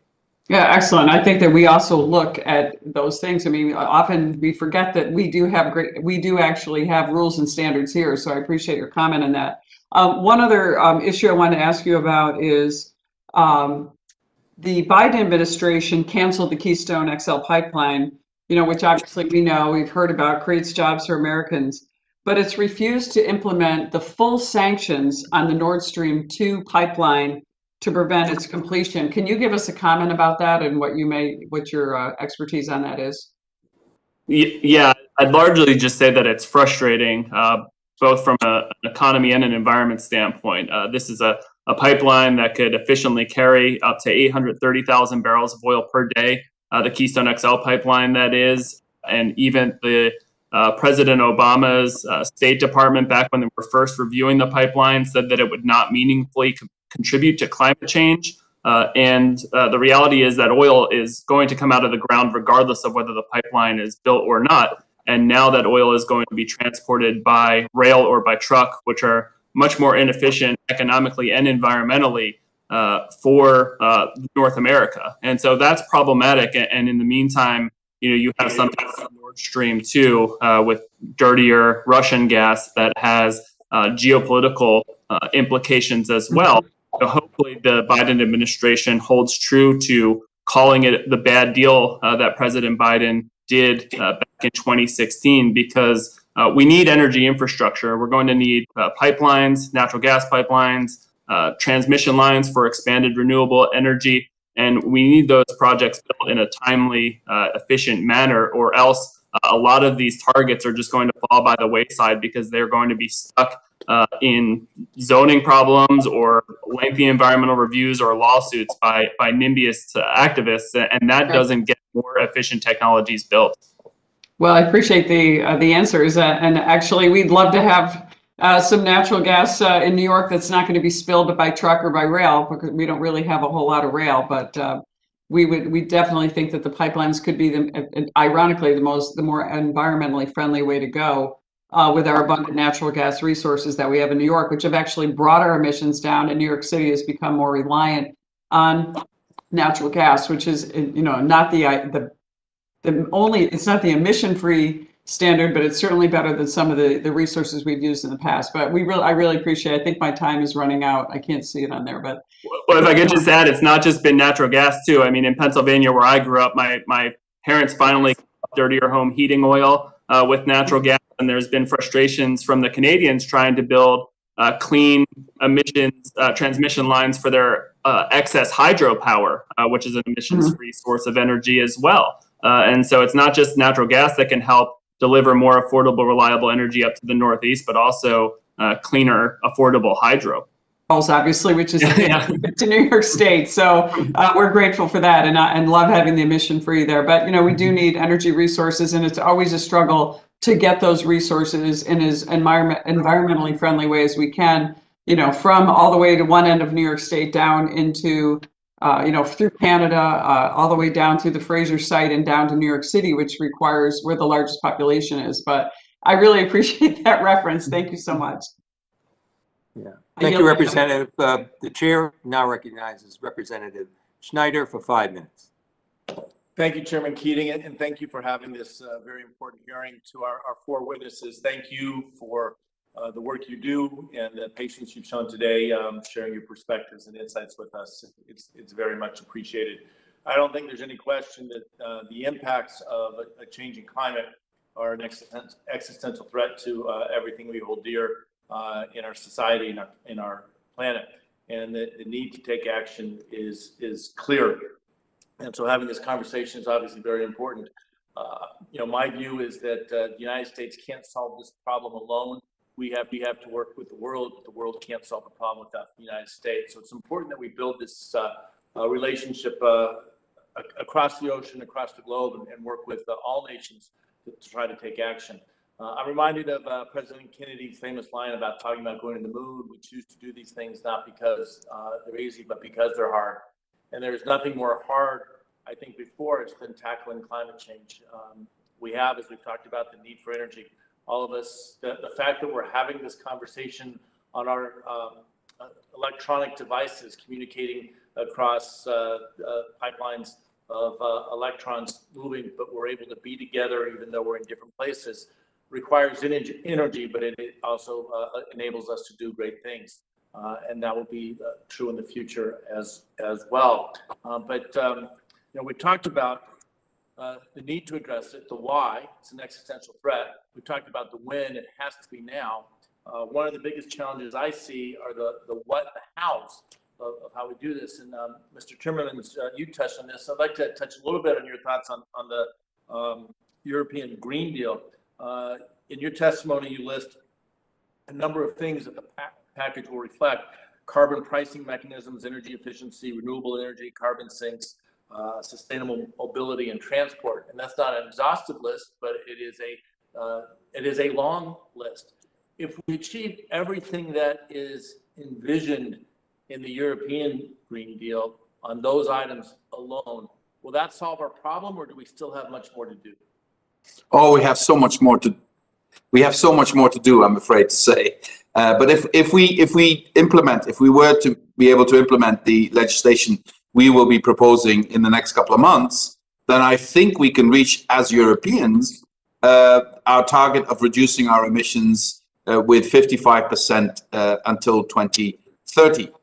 And that would put us on a sustainable path to climate neutrality in 2050. But so much more needs to be done, because also we have moving targets. New technologies are emerging. We don't know today whether they will be successful or not. CCSU might be a very successful technology. It might not be so successful.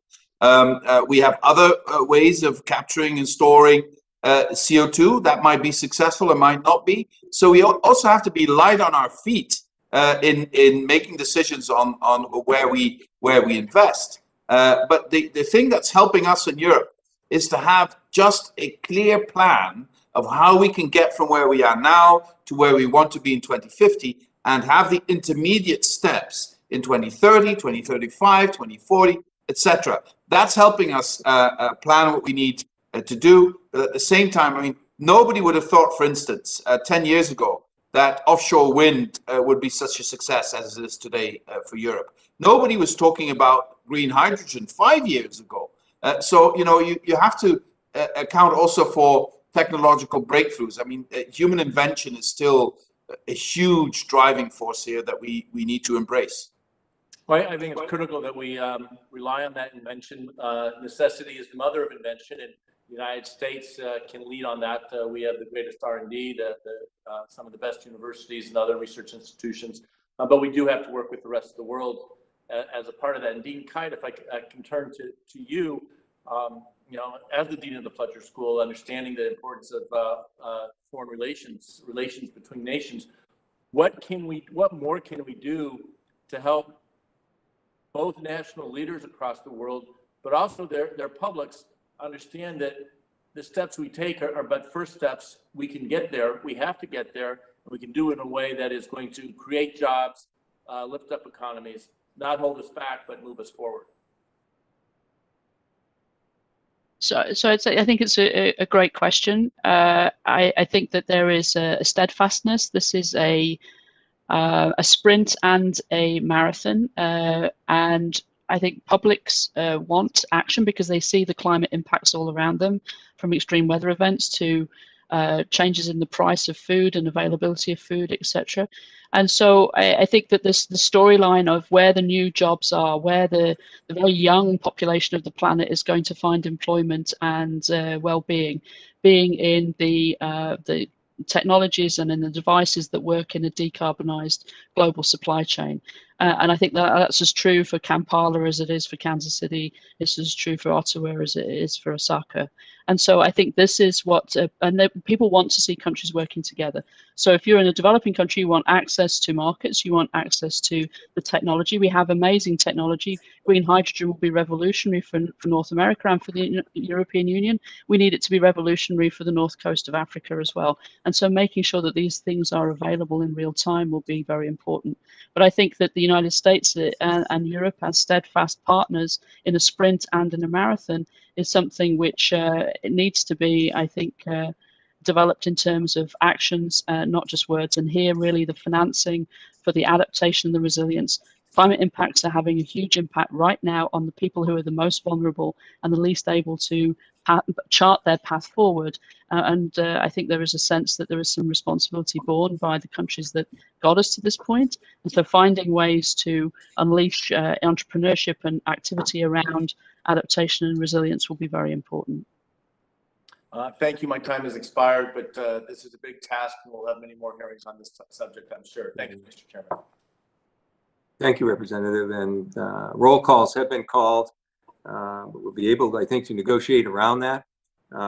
We're joined on the committee by Representative Perry, and without objection,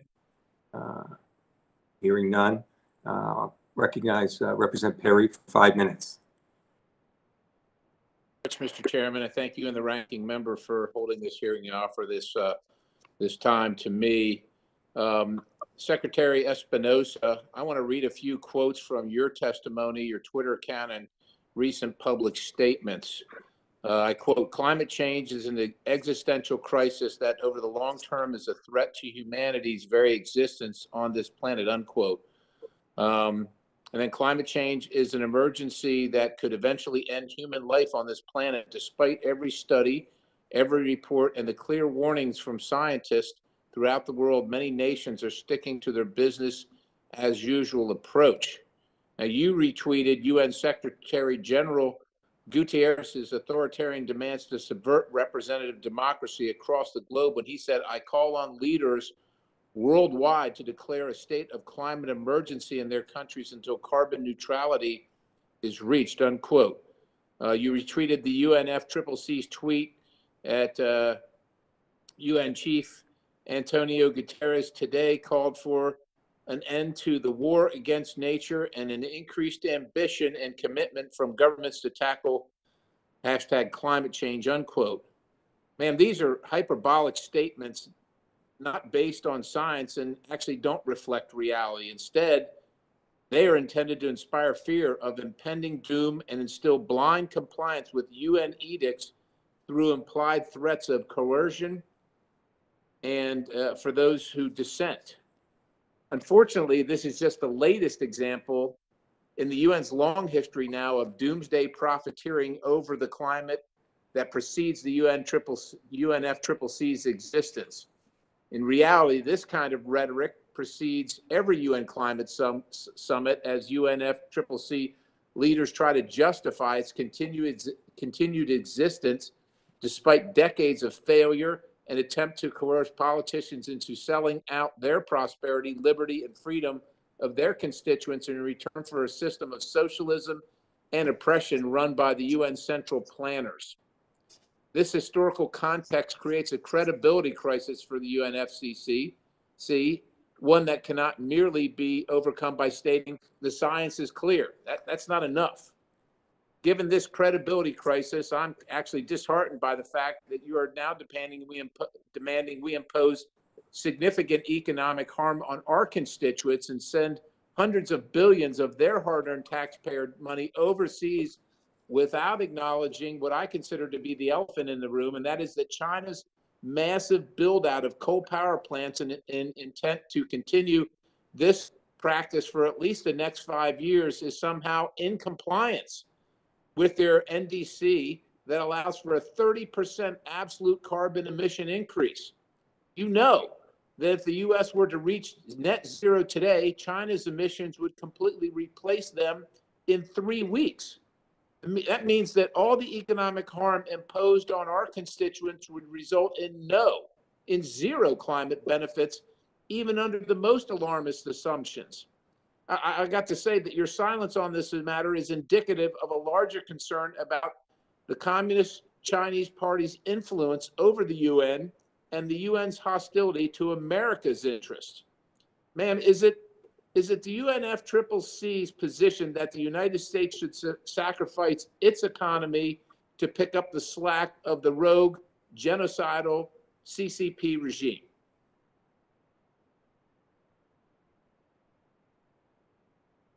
Representative Perry, of course, I have taken note of your statement and of your opinions. Regarding your question, it is the role of the UNFCCC as the treaty body created by the first to serve the convention and now to serve the Paris Agreement to concentrate on helping countries in abiding to the commitments that they have made under those international instruments. I understand that, ma'am. I've got 30 seconds, but you understand that what you're talking about is the United States sacrificing its economy while the Chinese Communist Party just continues to emit 30% absolute carbon emission increase over the same period of time.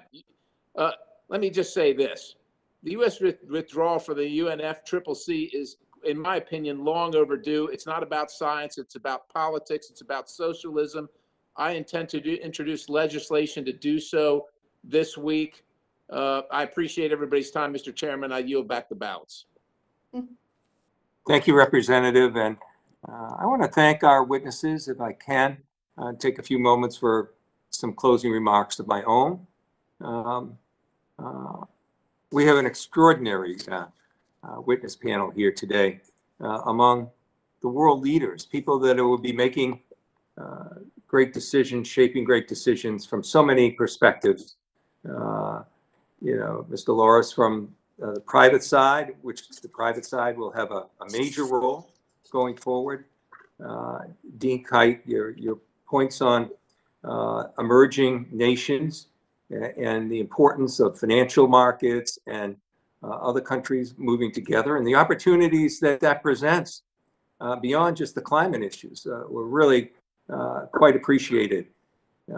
And Executive Vice President Timmermans, just coming from your own background, representing a coal area where your family was involved, a farming area where you're involved, and recognizing the economic opportunities that exist and the jobs that exist in the future, future jobs, moving our countries forward. We truly appreciate it. And clearly, I just want to thank Executive Secretary Espinosa for your remarks, your work. I think I would take a little different approach, not saying they're hyperbole, but reality. That's what we're dealing with here, reality and urgency. And I'm so pleased that representing this committee and the Foreign Affairs Committee that our witnesses took the time to be part of this very important discussion. I don't think there'll be a more important discussion than we have all year. And to have the caliber of witnesses that we have is truly appreciated.